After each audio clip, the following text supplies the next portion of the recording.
Okey, sekarang ni saya tengah share screen. Boleh nampak tak screen saya? Nampak kata. Alright. So kita nak mulakan, tapi sebelum tu, kejap saya tak boleh nak buka lagi YouFuture ni. Kita teruskan dulu, nanti saya tengok attendance tu. Kalau salah tarikh maksudnya mulalah. Sekejap petang ni internet ni sedih lah sikit. Awak ada kelas ke pukul 3 tadi? Sebelum pukul 3?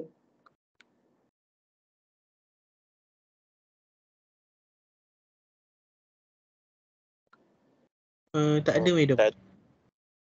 Kenapa kelas kita tak start pukul 2 Kenapa dia start pukul 3? Ke sebab awak ada kelas sebelum rehat tu?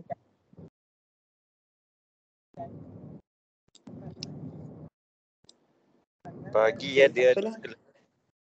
Oh, pagi. Okey, boleh tak siapa-siapa baca doa sebelum kita mulakan kelas?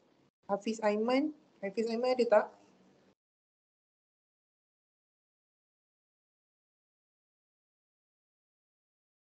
Baca doa ringkas je. Tak ada tu.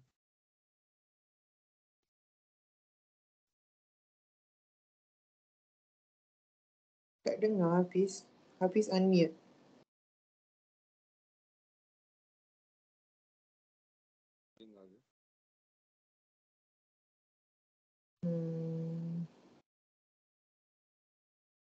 Mungkin Hafiz ada problem kot mikrofon dia. Zairul Firdaus. Ketik ni nama kat sini. Zairul Firdaus ada ke? Ada, doktor. Bacakan doa.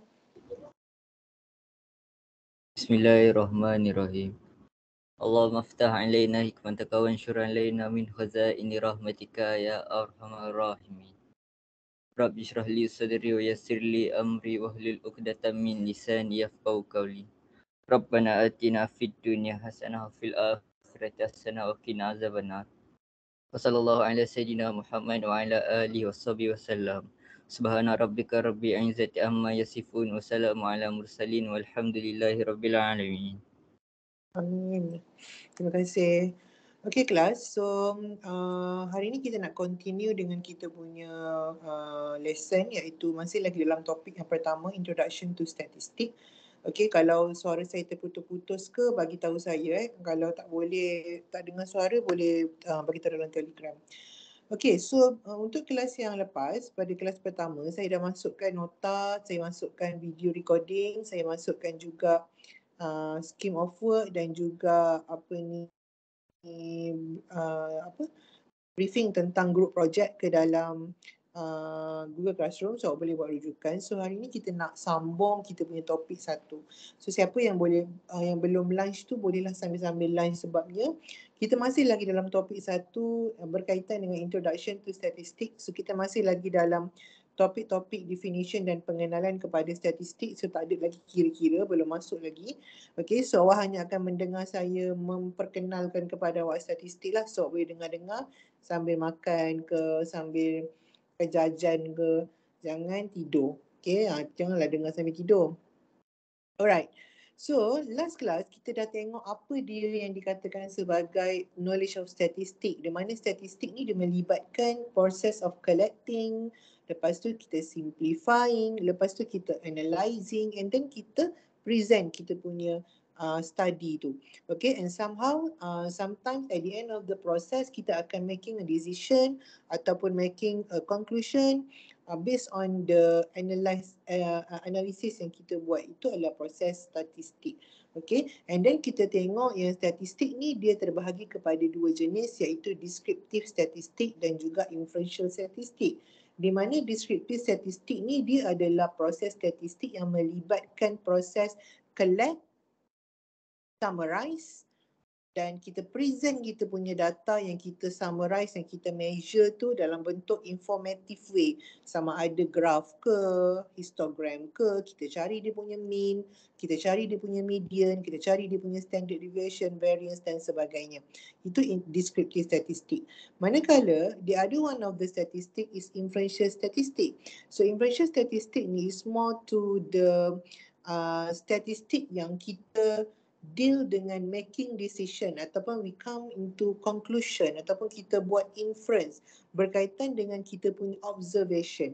Kita tak ada buat pengiraan data ke apa, we come to conclusion, kita observe, kita tengok and then kita buat conclusion, kita buat decision based on the observation. So it's inferential statistic, tak melibatkan apa-apa presentation of data. Alright, and then kita tengok a few terms in statistic di mana apabila kita nak collect data tu, kita akan ada satu topik yang kita nak study. Contohnya kalau kita nak study tentang jumlah pesakit COVID di Malaysia, okay, so kita punya elemen yang kita nak study, elemen dalam group yang kita nak study tu adalah objek. Objek tu adalah elemen. Okay, contohnya kalau kita nak kaji tentang kadar jumlah pesakit COVID dalam Malaysia, elemennya adalah rakyat Malaysia, elemen orang dia yang ada dekat dalam study kita tu. Okay, and then populasi ni adalah satu group yang merangkumi keseluruhan yang kita nak belajar, yang kita nak study. Kalau kita nak study tentang result statistik pelajar UiTM kampus Jengka contohnya. Okay, result statistik pelajar UiTM kampus Jengka. So semua pelajar kampus Jengka yang ambil statistik akan jadi populasi. Semua, tak terkecuali walaupun seorang, asalkan dia ambil statistik, dia adalah populasi. Okay, maksudnya dia adalah group yang kita nak study. Manakala sampel pula kita ambil grup kecil daripada populasi itu. Contohnya grup AT1104F. Okay, so kita ambil AT1104F je kita study. So AT1104F ni adalah sampel. Okay, kalau kita study ke atas populasi, maksudnya kita ambil mean, kita ambil markah semua belajar statistik dekat kampus Jengka, kita panggil study kita tu atau survey kita tu sebagai census survey. Dia melibatkan the whole population. Tetapi kalau kita ambil data ataupun survey kita tu, kita buat hanya kepada kelas AT1104F, dia jadi sample survey. Kerana survey tu kita buat hanya ke atas sampel. And then we know about variable. Apa dia variable? Variable ini adalah apa karakter yang awak nak study ni? Apa karakter yang awak nak study dekat pelajar statistik ni? Okey, karakternya adalah performance, pencapaian pelajar. So variable dia adalah performance. Apa data dia? Data dia adalah markah final. Markah finalnya contohnya 93. Itulah datanya 93, 94, 95, 90, 91. Kita nak 90 je semua. Itulah datanya. Okey, variable-nya adalah performance. Datanya adalah markah. Okey, so kita pun dah ada data, dah collect data markah semua ni, kita pun buatlah measurement, buatlah analisis, buatlah summary ke atas data. Kalau data yang kita summary measure yang kita buat tu, okey, pengiraan-pengiraan yang kita buat tu, dia melibatkan data keseluruhan populasi, kita panggil dia sebagai parameter. Tetapi kalau kita buat measurement hanya kepada sampel, data yang kita ambil daripada sampel, kita panggil dia sebagai statistik. So tu adalah term-term yang awak kena betul-betul faham dalam statistik. So now kita nak tengok example kat sini. Okay, a study was conducted to measure the performance of student in UiTM Raup in statistics subject. There are 500 students of UiTM Raup and only 50 students will be the respondent. Dekat situ je dah ada maklumat. A study was conducted to measure the performance. So performance ini adalah apa? A study was conducted to measure the performance. So performance ni apa?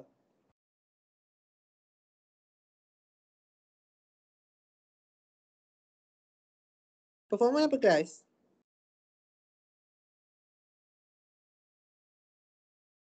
Performance adalah start dengan huruf V.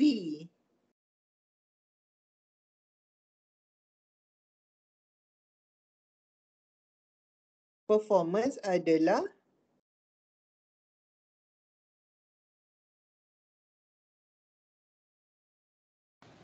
variables tu, Doktor. Yes, performance adalah variable. Okay, performance adalah variable. Apa karakter yang awak nak study? Performance. For performance tu adalah variable. Kita nak study performance student UiTM Raup yang ambil statistik. 500 student UiTM Raup ambil statistik. So 500 ni apa?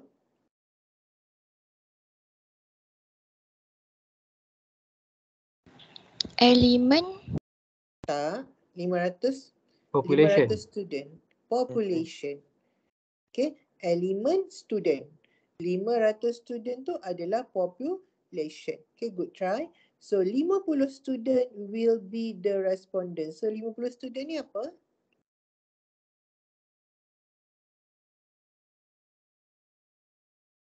Sample. Yes, very good.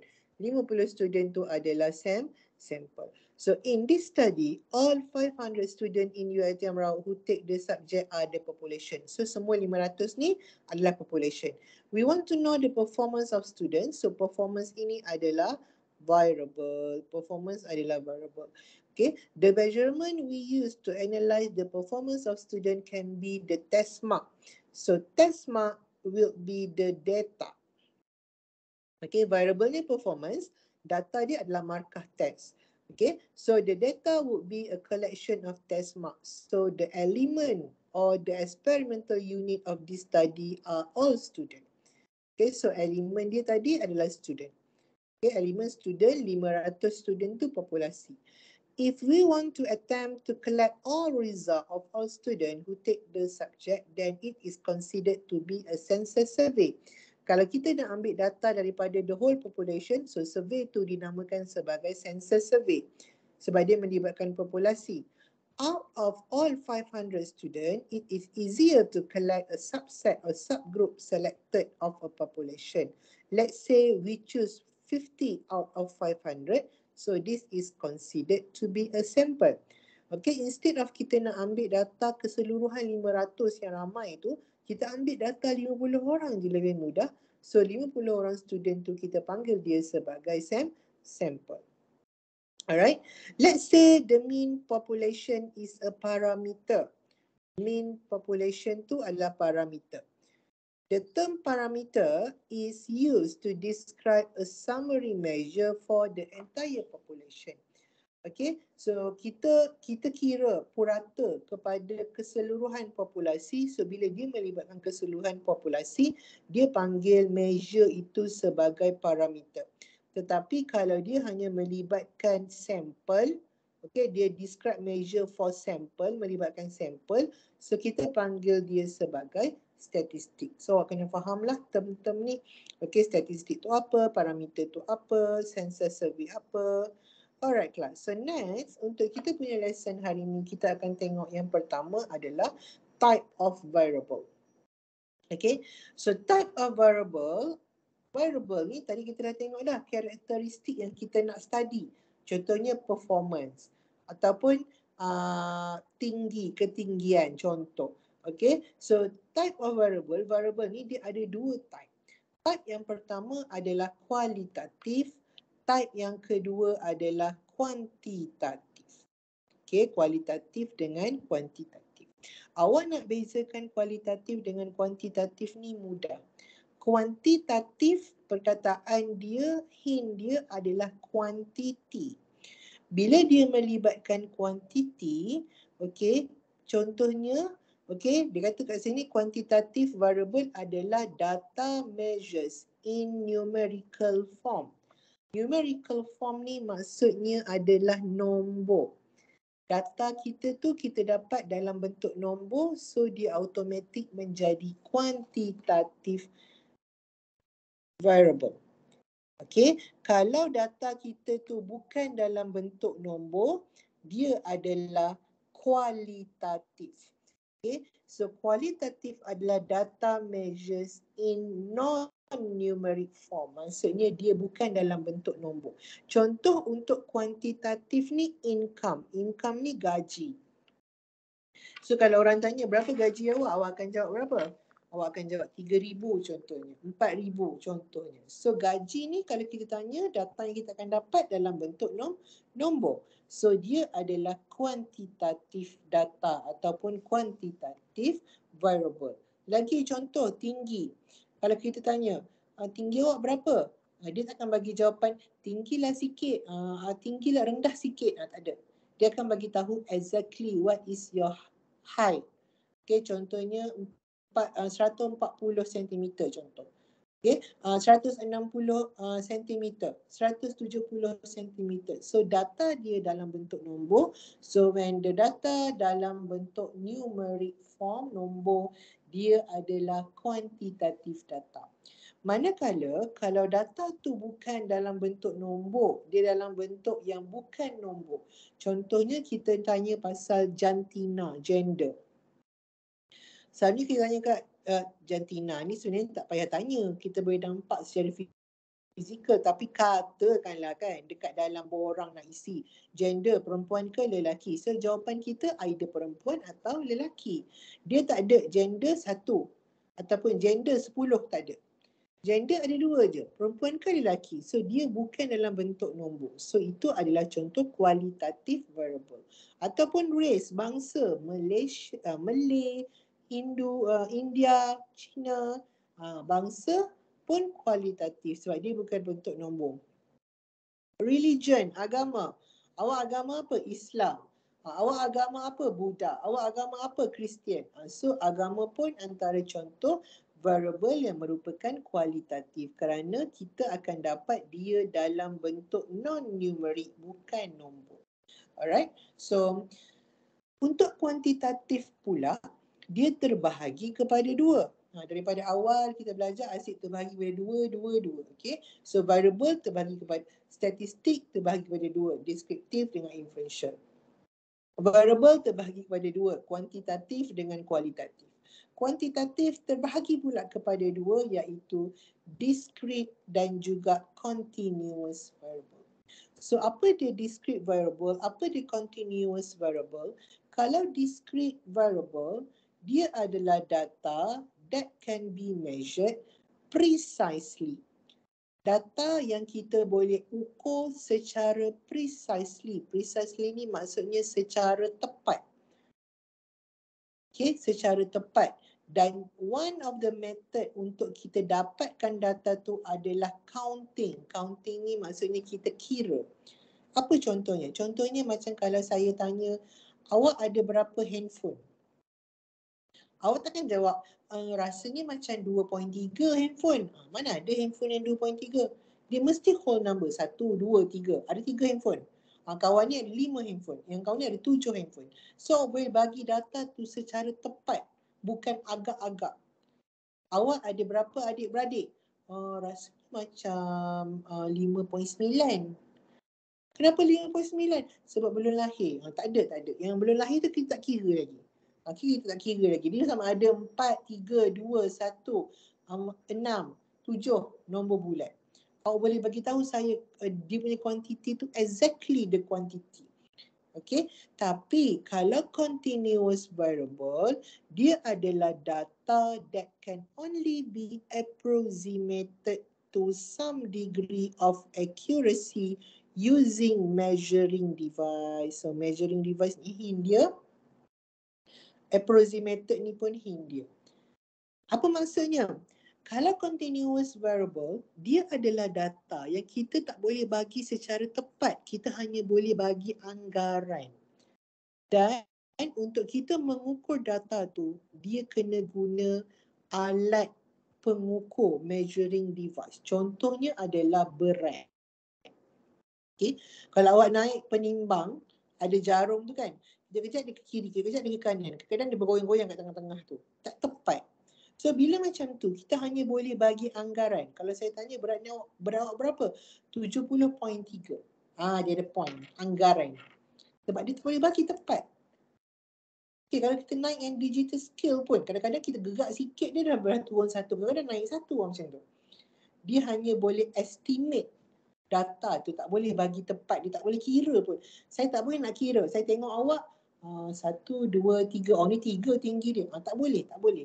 Dia kena guna penimbang. Kalau nak ukur berat, tinggi pula kan, ukur berat.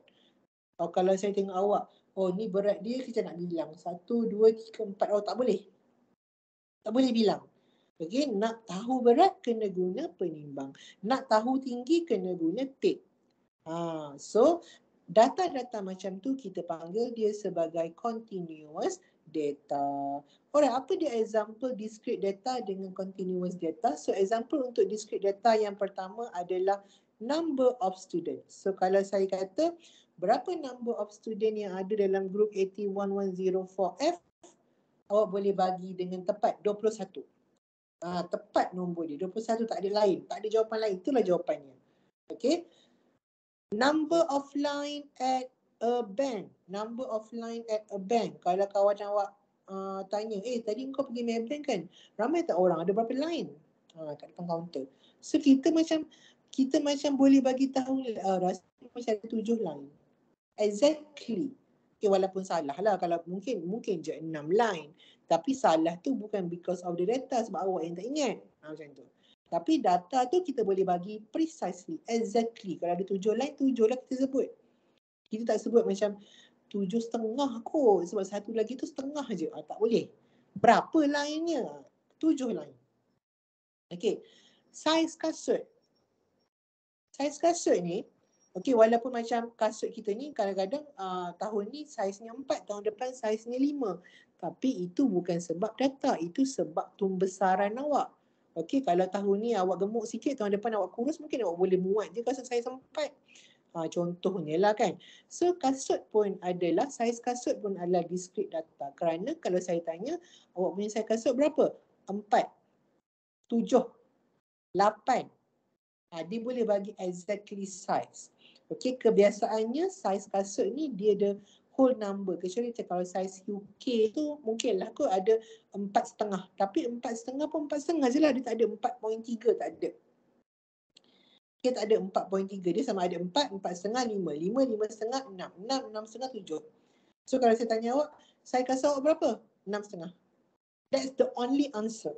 Tak ada benda lain yang awak boleh bertukar-tukar, tak ada. So benda data-data macam tu kita panggil sebagai discrete data. Kalau continuous, contohnya macam length, panjang, panjang bangunan. Kita perlukan measuring tape untuk kita ukur panjang bangunan. Itu pun kita hanya perlu agak-agak sebab dia ada senggat-senggat kecil dekat tape tu kan. Kalau macam kita ada tape kan, kalau kita ada macam measuring tape, kan dia ada senggat panjang, senggat pendek, panjang, contoh. Kadang-kadang dia berhenti kat mana? Ukuran kita tu dia berhenti kat tengah-tengah ni. Sini ni bangunan kita. So kita nak cakap apa dia punya ukuran? Kita akan agak-agak. So bila kita hanya approximate the data, so data tu kita panggil dia sebagai continuous data. Contohnya temperature. Walaupun ada termometer, tapi termometer pun kejap-kejap 36.1. Kalau 36.2 pula. Sebab apa? Sebab dia hanya estimate. Dia tak boleh bagi kita bacaan yang tepat. Okay, so bila dia melibatkan value yang hanya boleh approximate ataupun estimate, anggarkan, so kita panggil dia sebagai continuous data. Boleh ke setakat tu?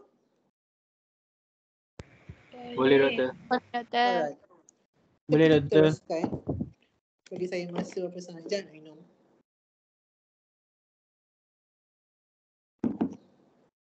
Okay, now kita nak tengok scale of measurement.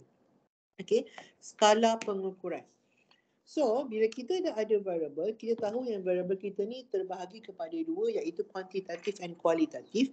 And also quantitative variable divide into two, which is the discrete and continuous. Now we want to see about the scales of measurement, skala pengukuran. Okay, so scale of measurement ada 4 jenis, iaitu interval, ratio, nominal dan ordinal. Okay, and for your information, interval dengan ratio ini adalah untuk kuantitatif data. Okay. Kuantitatif data. Okay. Nominal dan ordinal adalah untuk kualitatif data.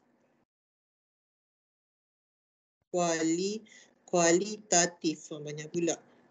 Kualitatif data. Kualitatif. Alright, so kita nak tengok apa dia interval, apa dia ratio. Alright class, interval scale adalah when measurement where the difference between data values are meaningful but cannot be manipulated with multiplication and division is a numeric measurement. It does not have a true zero or meaningful zero. Example, temperature ataupun time. Okay, interval scale maksudnya dia adalah measurement di mana difference between data values are meaningful. Maksudnya, okay, maksudnya contoh Alhamdulillah. Contoh kalau kita ada jam, time. Okay, pukul 2.30 dengan pukul 2.33. Ada dua value. Okay, satu value 2.30, satu value 2.33. Kalau saya tanya, value di antara pukul 2.30 dengan pukul 2.33 ni adalah 2.31. Wujud tak masa 2.31 minit? Wujud ke tak? Wujud tak jam pukul 2.31 minit? Wujud. Wujud. Ada pukul 2.31 sebab kita ada 60 minit 1 jam. So, kita ada 2.31. Kita ada 2.32. So, value di antara dua value tu meaningful. Meaningful tu maksudnya ada maksud. Okay. So, apa yang dia katakan sebagai does not have a true zero ataupun meaningful zero. True zero adalah zero yang membawa maksud tidak wujud. True zero adalah zero, awak kena ingat itu dulu. True zero adalah zero yang membawa maksud tidak wujud. Kalau saya kata masa tu kosong, adakah masa tidak wujud di atas muka bumi ni?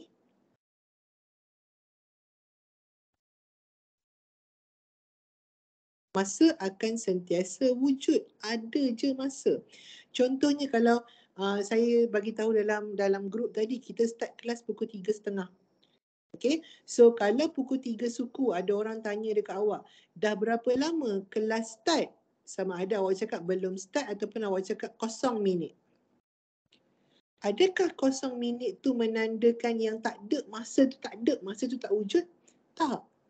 Tapi 0 minit tu menandakan yang kelas tu belum bermula.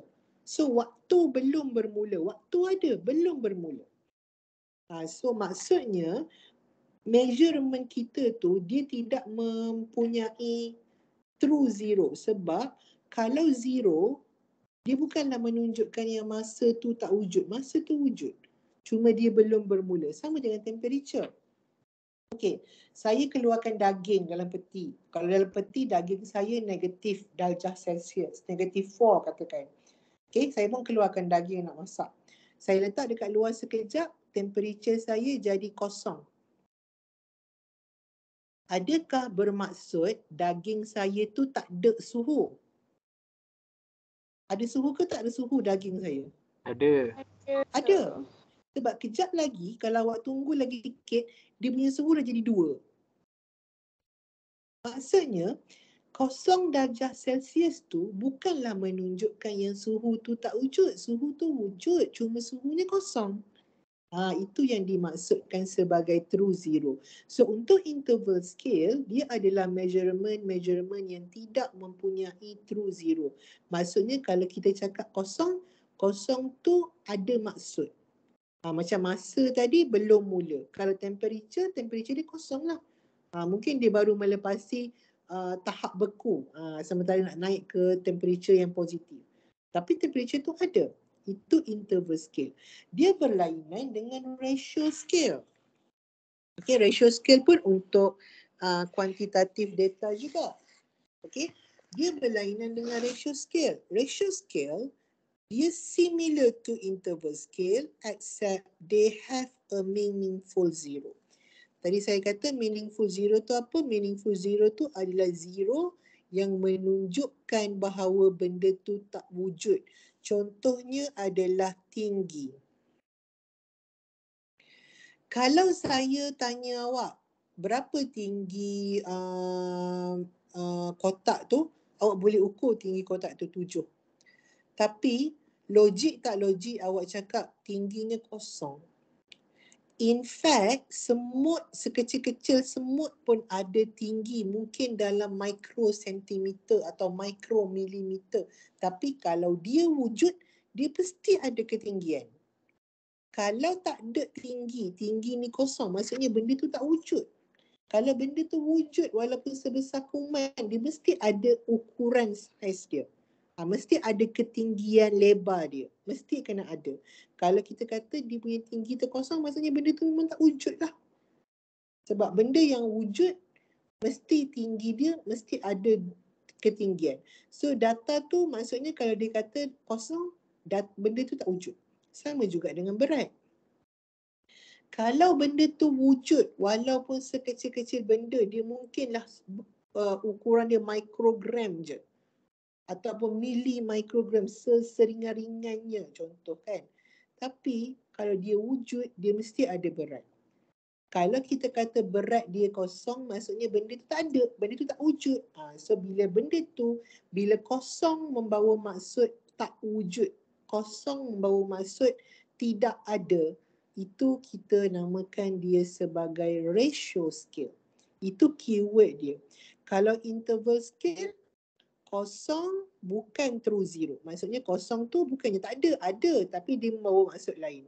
Tapi kalau ratio scale, kosong membawa maksud tidak wujud. So awak tanyalah diri awak kalau awak tak ingat. Kalau kita nak tentukan height ni ratio ke interval? Ingat. Cuba tanya. Kalau height, kalau tinggi kosong, wujud tak benda tu? Oh tak wujud lah. Tak wujud ratio lah. Kalau masa kosong, masa tu ada tak ke masa tak ada? Masa sentiasa ada. Okay, interval. Macam tu. Alright, so awak kena bezakan antara dua ni, interval dengan ratio. So ini adalah untuk quantitative variable. Kalau untuk qualitative variable, kita ada dua scale of measurement. Yang pertama kita panggil dia sebagai nominal. Yang kedua kita panggil dia sebagai ordinal. Sebenarnya dia ada hint dekat sini. Nominal ni dia close dengan perkataan name, nama. So bila dia adalah nominal scale, maksudnya kita punya variable tu hanyalah nak menunjukkan kategori ataupun nama. Contohnya jantina. Perempuan, lelaki. Tak ada apa-apa, tak ada pengiraan, tak ada apa-apa selain daripada tu. Just nak bagi tahu je perempuan ke lelaki. Kahwin ke bujang. Awak lahir kat mana? Kita tanya awak lahir kat mana? Kelantan. Just for the sake of kategori ataupun nama. Awak suka ke tak suka? Tak suka. Suka contohnya. Okay, just for the sake of nama. Tapi kalau ordinal scale, dia adalah variable data ataupun measure yang indicate the order ataupun ranking. Order ni maksudnya susunan. Okay, contohnya adalah position in class. Kalau saya tanya Hafiz dapat nombor berapa dalam kelas? Nombor 1. Terus kita tahu, maksudnya Hafiz ni dalam kelas dia adalah the top student. Contoh.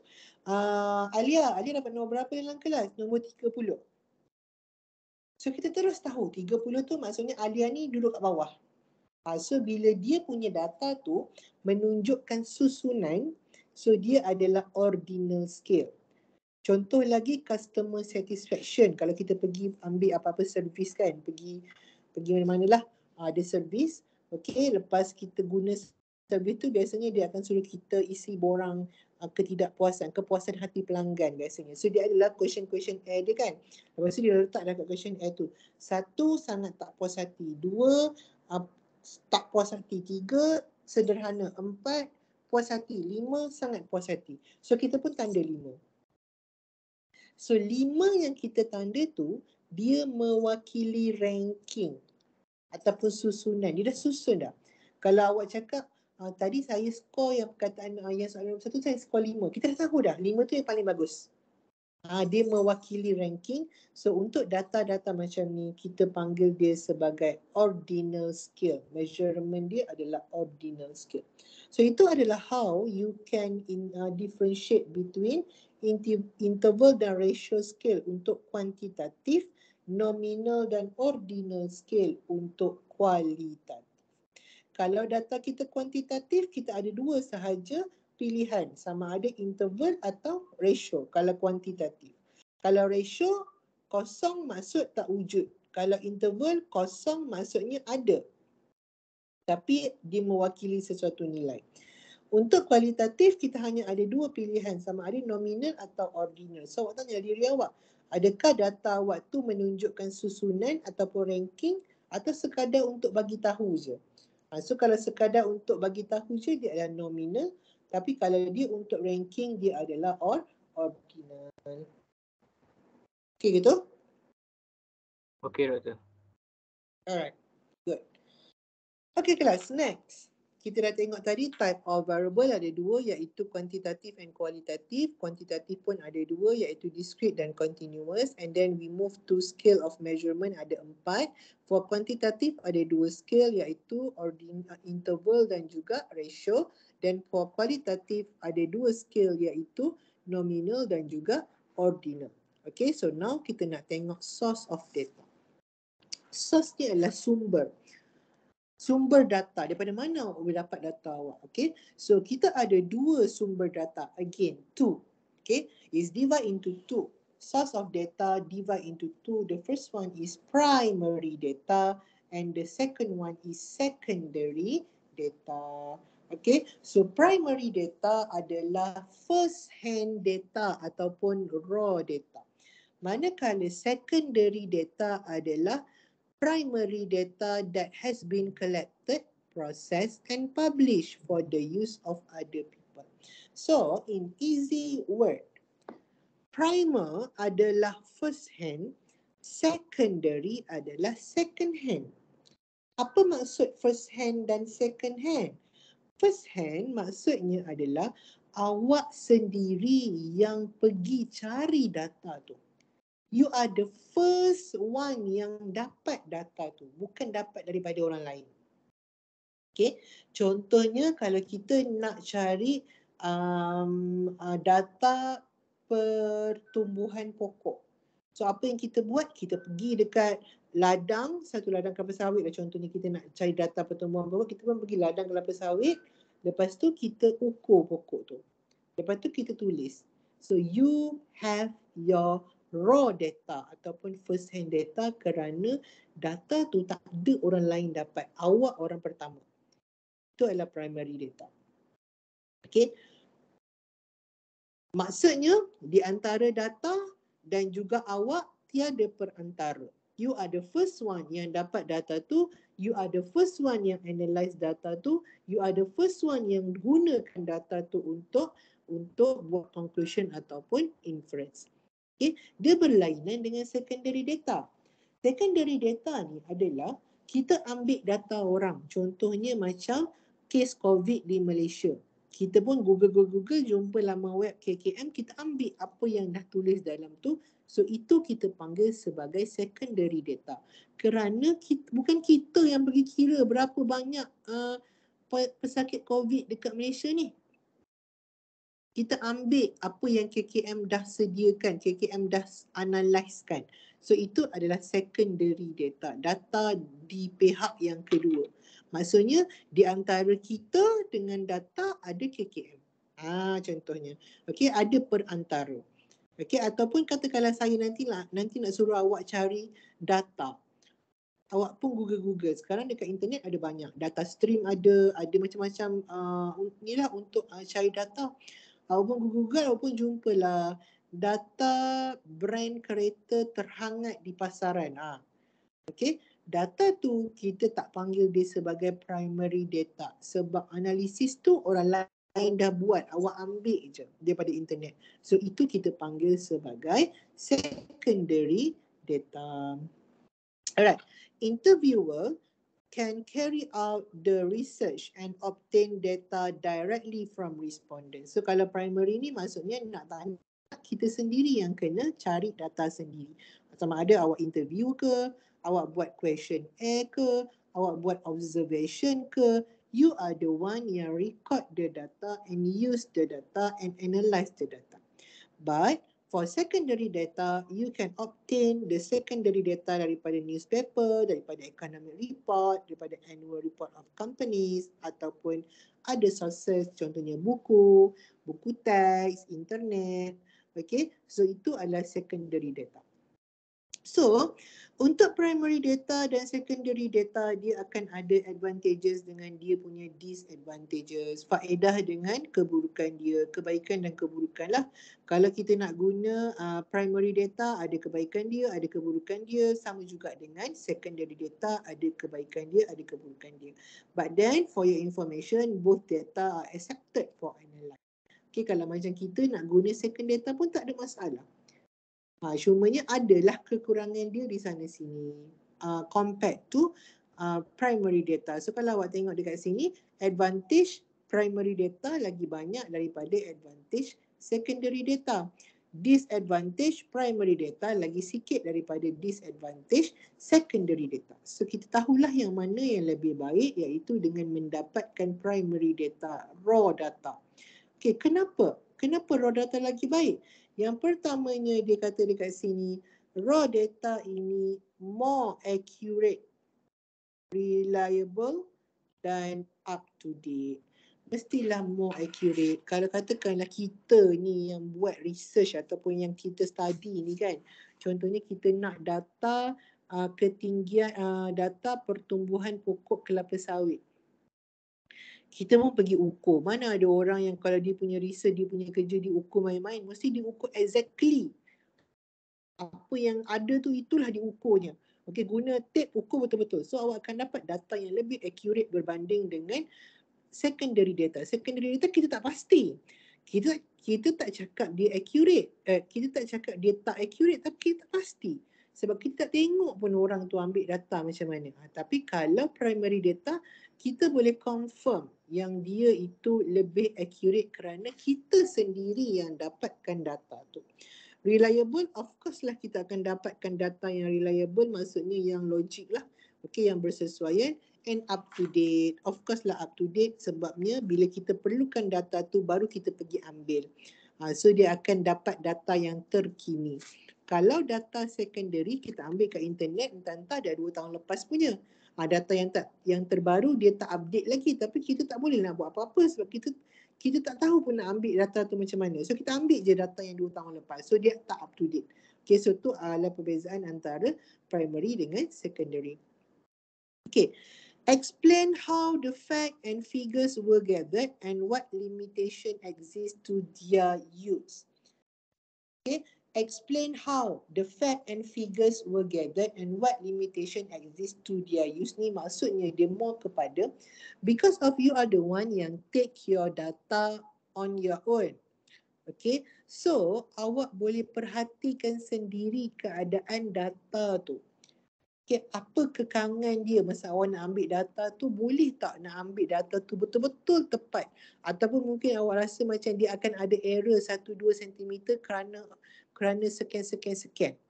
So you are the one yang tahu limitation dia ataupun kekurangan dia ataupun dekat mana data tu ada error, because you yang ambil data tu. Tapi kalau kita guna secondary data, kita tak tahu data yang sebenar apa. Adakah diambil dengan betul, adakah data tu ada error kat mana-mana, dekat mana kekurangan data tu, kita tak tahu kerana itu adalah kerja orang lain yang kita gunakan. Okay, and then usually the primary data satisfy the objective of the research, of course lah. Okay, kita yang buat research, kita tahu objektif research kita apa. Contohnya kalau kita buat research berkenaan dengan saiz, ya Allah ya Tuhanku, saya tersilap tengok jam rupanya. Saya kan baru pukul 3.45, dapat suku dah rupanya. Okay, kita nak kaji tentang pertumbuhan pokok kelapa. Mestilah kita akan ambil tinggi pokok kelapa, dia punya berapa biji buah dalam masa sebulan. Kita tahu apa yang kita nak dapatkan. Data apa yang kita nak dapatkan. Tapi kalau kita guna secondary data, kita terpaksa guna apa data yang ada je lah. Tak boleh dapat lebih. Okay, so somehow dia kadang-kadang tidak menjawab objektif study kita. Kalau kita yang ambil data sendiri, kita tahulah kita nak data yang macam mana. Contohnya kalau kita nak kaji kadar obesity di kalangan pelajar. So kita kena ambil berat badan dia, kita kena ambil dia punya ketinggian supaya boleh kira BMI. Kita kena tahu jantina lelaki dan perempuan sebab benda tu pun menyumbang juga. Kita tahu apa data yang kita nak. Tapi kalau kita ambil secondary data ke internet, mungkin ada data berat sahaja. So kita terpaksalah gunakan data yang limit tu sebab kita tak buat research tu sendiri. Kita tak collect data tu sendiri. Alright? Okay, so untuk advantages for the secondary data, of course lah less time, less effort, less cost. Sebab apa? Tak perlu pun kita nak pergi susah ambil data tu, kita tekan je kat internet, kita print out, siap. Less effort, tak perlukan usaha yang banyak, less cost apatah lagi, tak perlu pergi mana-mana, duduk je kat depan komputer, buat je kerja. Okay, and always available, of course always available because dia dah tersedia, dah ada orang sediakan, kita tak perlu sediakan. Alright, so apa dia disadvantages of primary data dan secondary data? Kalau disadvantages dia very costly lah kalau kita nak kena pergi suatu tempat, time consuming, perlukan masa yang lama, kita nak kena buat study, kita nak kena edarkan questionnaire, kita nak kena analyse, require a lot of manpower, tak boleh buat seorang-seorang. Kalau data tu melibatkan data yang besar, kita perlukan orang untuk bantu kita. Okay, disadvantages secondary data may contain error yang saya cakap tadi lah. Kita tak pasti ke accuracy dia tu, accuracy of the data tu okey ke tak okey, kita tak pasti. Sebab dia bukan kita yang ambil data tu, kita terpaksa pakai je. So mungkin sahaja data tu sebenarnya tak accurate, ada error. Usually condition under which the data were collected or summarized are unknown. Okay, so kita tak tahu pun data tu dia ambil dekat mana, dia analisis macam mana, kaedah apa dia guna. Kita hanya ada data sahaja. So kita tak tahu benda-benda tu. Tapi kalau kita yang cari sendiri, kita boleh finalize. Kita tahu data kita daripada mana, data kita berkenaan dengan apa. Okay, may not be able to fulfill research objective. Yang saya cakap tadi lah, kita perlukan maklumat yang lebih banyak tapi dia tak ada limit. Dia ada maklumat yang sedikit sahaja, so dia akan mungkin menyebabkan kita tak dapat capai objektif kita punya kajian. Alright class. So now kita nak tengok data collection method. Kita bercakap soal data. Daripada tadi kita bercakap tentang variable, kita bercakap tentang data, kita bercakap tentang primary data, secondary data. Now persoalannya adalah macam mana cara kita nak kumpulkan data. So yang ini sebenarnya boleh fikir secara logik. Okay, cumanya saya tu pergilah go through cepat-cepat beberapa contoh. Okay, dan setiap cara kita collect data ni, dia ada dia punya advantage dengan disadvantages yang tersendiri. Okay, contohnya cara yang pertama adalah dengan melakukan direct atau personal interview. So awak nak dapatkan data, secara dia awak boleh buat personal interview ataupun direct interview. Awak pergi dekat orang tu, awak tanya dia sendiri.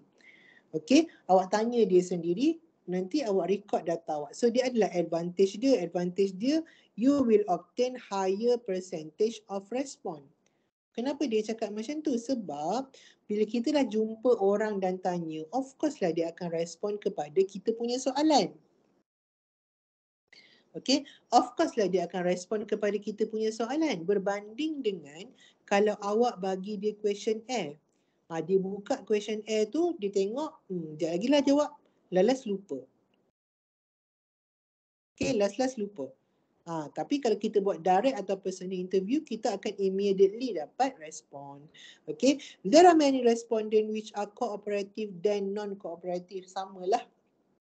Bila kita dah jumpa dia depan-depan, nak tak nak, terpaksa ataupun tidak, dia terpaksalah respon kepada kita.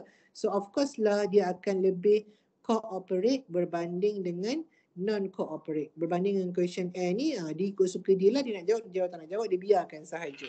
Okay. Interviewer can detect whether the respondent is giving an accurate answer from their characteristic. So kita boleh perasan lah kalau kita tanya dia soalan, awak ni minggu lepas belajar tak? Belajar belajar tapi sekejap je. Tapi lama juga. Mana satu ni, belajar ke tak belajar? Kita boleh detect lah, oh ni something wrong ni, tak percaya ni dia data dia ni, macam tu.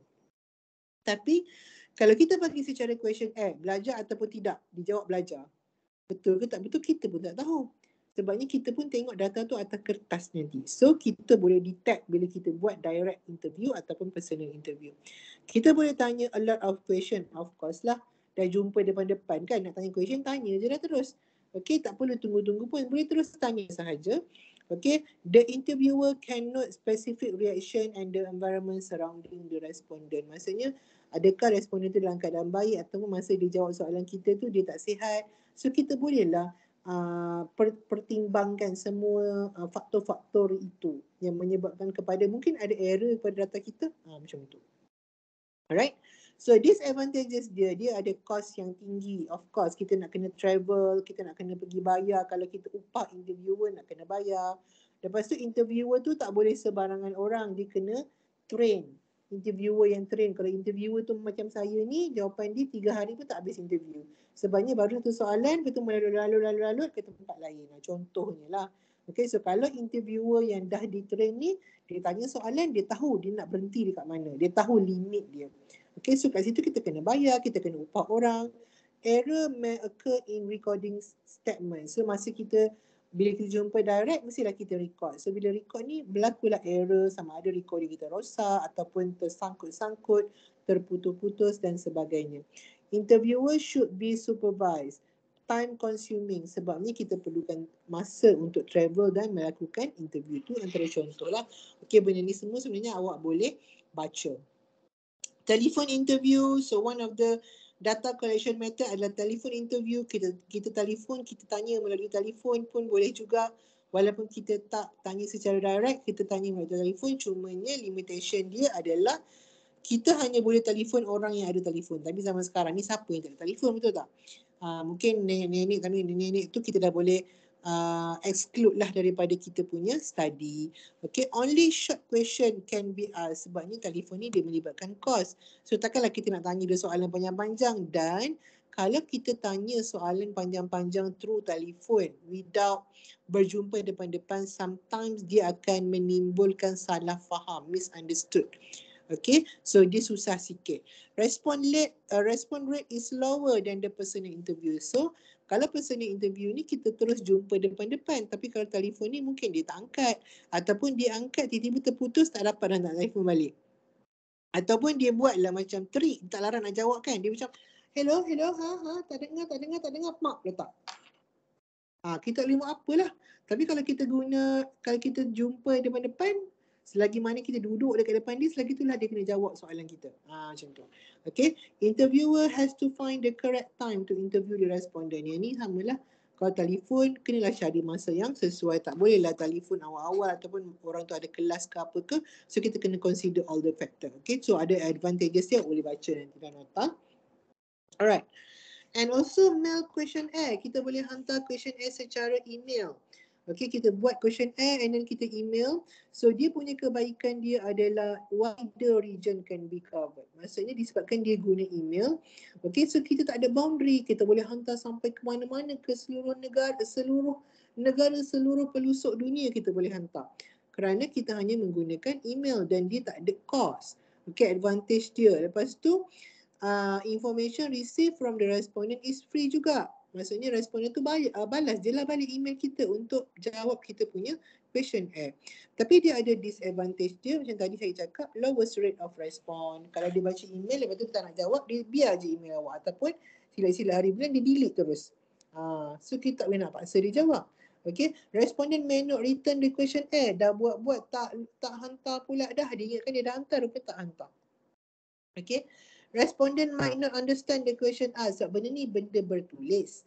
Bila benda bertulis, we need to write as simple as we can. So, bila kita tulis dalam bentuk yang ringkas, mungkin tak sampai apa yang kita maksudkan. So, itu antara disadvantage bila kita buat questionnaire. No one can assist the respondent in answering. Tak ada orang boleh bantu respondent untuk answer questionnaire sebab melalui email. Okay, so itu the advantage dengan the advantage mail questionnaire. Now direct observation. Okay, so kita boleh juga dapatkan data melalui direct observation. Direct observation ni maksudnya kita pergi ke tempat tu dan kita observe. Okay, contohnya kalau macam kita nak kaji tentang pertumbuhan pokok kelapa sawit yang tadi saya cakap tu, kita pergi kat pokok kelapa, kat ladang kelapa sawit tu, kita tengok macam mana perubahan buah kelapa sawit. Macam mana hasil dia, macam mana dia punya pertumbuhan dengan direct observation. Okay, it record what actually happened. Dia punya advantage dia because kita sendiri nampak dengan mata kita, so kita boleh record apa sahaja yang berlaku. Accurate lah maksudnya. Tapi dia disadvantage dia perlukan observer yang highly skilled. Dia nak observe ni bukan senang. Bukan boleh tengok-tengok macam tu, oh sihat. Tak. Dia adalah cara-cara observe dia. So sometimes kita kena hire orang untuk jadi observer. Okay. So dia mungkin sahaja tak dapat accurate data. Okay. Possible sahaja untuk dia tak dapat accurate data. Dan present observation tell us nothing about past or future happening. So yang observation semasa ni dia tak boleh menceritakan apa yang berlaku semalam dan apa yang akan berlaku pada masa akan datang. Apa yang awak nampak sekarang lah. Kejap lagi dia dah berubah dah. Ataupun semalam lain, hari ni lain. Okey, dia tak boleh nak bagi tahu apa yang berlaku pada hari sebelum dan selepas. And one more method untuk kita collect data adalah melalui online survey. Online survey ni sekarang sangat popular, yang Google Form, SUFO yang awak duk tanda tu, exit entrance survey jangan lupa. Okay, exit entrance survey dah boleh jawab, jangan lupa. Okay, itu adalah online survey. So online survey ni dia adalah cheap way untuk kita reach respondent globally. Again, sama macam email.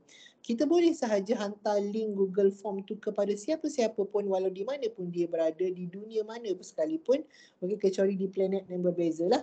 Okay, kita masih boleh hantar information ataupun link kepada dia jawab. Tapi disadvantage dia sama lah macam questionnaire tadi. Mungkin sahaja responden ni tak jawab. Mungkin sahaja responden ni tak faham apa yang kita tanya. So ini adalah beberapa contoh cara macam mana kita nak mendapatkan data. Boleh buat online survey, boleh buat direct observation, boleh buat questionnaire, boleh buat telefon call ataupun boleh interview secara personal ataupun secara direct. Ada apa-apa soalan nak tanya? Okey ke tu? Okey, Doktor. Alright. So class, so untuk hari ini kita cover ada beberapa topik. Topik yang pertama adalah type of variable, di mana type of variable terbahagi kepada dua, iaitu quantitative variable dan qualitative variable. Kuantitatif adalah variable yang melibatkan data berbentuk nombor numerik, dan quantitative variable melibatkan data berbentuk nombor numerik, dan quantitative variable melibatkan data yang bukan numerik, bukan berbentuk nombor. Okay, and then quantitative variable ada dua jenis. Yang pertama adalah discrete data dan yang kedua adalah continuous data. Di mana discrete data ni adalah data yang kita boleh kira secara precisely, secara exactly. Dan manakala continuous data pula adalah data yang kita hanya boleh approximate sahaja. Okay, kita hanya boleh approximate sahaja data kita tu, so dia jatuh kepada continuous data. Sekejap saya tengah betulkan attendance dekat UFuture.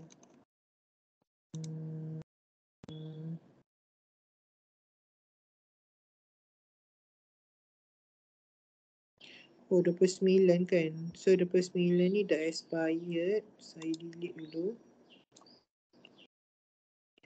So saya buka kejap. Hari ni adalah 20, 30. daripada pukul 4 sampai pukul 9. Okay, Microsoft Team. Sekejap lagi saya buat. Okay. Lepas tu kita tengok scale of measurement, di mana scale of measurement ni ada untuk kuantitatif dan kualitatif. Kuantitatif adalah interval dan ratio. Kualitatif adalah nominal dan ordinal, di mana nominal ni hanyalah untuk kategori, ordinal adalah untuk melambangkan susunan ataupun ranking. And then kita tengok source of data, kita ada dua source of data, primary dan secondary. Kedua-duanya mempunyai advantages dan disadvantages tersendiri. Okay, and kita also tengok hari ni macam mana kita nak collect data collection method. Ada beberapa cara untuk kita dapatkan data. Alright class. So itu sahaja untuk kita punya kelas hari ini. Untuk kelas minggu depan, saya tak ada seminggu. Okay, saya ada urusan yang saya tak dapat nak elakkan, maka seminggu tu saya tak ada. Jadi saya akan buat kelas melalui video. Okay, maksudnya saya akan sediakan video untuk kelas hari Isnin, awak akan tengok video tu. Dan untuk kelas hari Rabu pun sama, saya akan sediakan video dan awak akan tengok video tu lah. Okay, so minggu depan kita masih lagi dalam topik yang pertama. Masih lagi dalam topik Introduction to Statistics. Kita nak belajar tentang sampling technique. Okay, macam mana kita, hari ni kita dah belajar tentang data, minggu depan kita nak belajar tentang sampling. Okay, cara untuk mencari sampel. Alright, so kejap lagi saya buka YouFuture. Jangan lupa tanda attendance di YouFuture. Termasuklah minggu depan walaupun kita tak buat kelas online. Okay, so please tanda attendance di YouFuture. Lepas tu nanti saya akan verifikan attendance tu. Alright, so kalau tak ada apa-apa, itu saja untuk hari ini. Nanti kejap lagi saya akan masukkan recording ni dalam Google Classroom lah macam biasa. So itu sahaja kelas. Terima kasih. Assalamualaikum. Waalaikumsalam. Waalaikumsalam. Thank you, May. Waalaikumsalam. Thank you, Doktor. Thank you, Doktor. Alright, welcome. Thank you, Doktor. Thank you, Doktor. Alright, welcome. Bye. Bye-bye. Thank you, Doktor. Bye. Bye. You're welcome. Bye-bye, Bye. Doktor. Bye-bye, Doktor.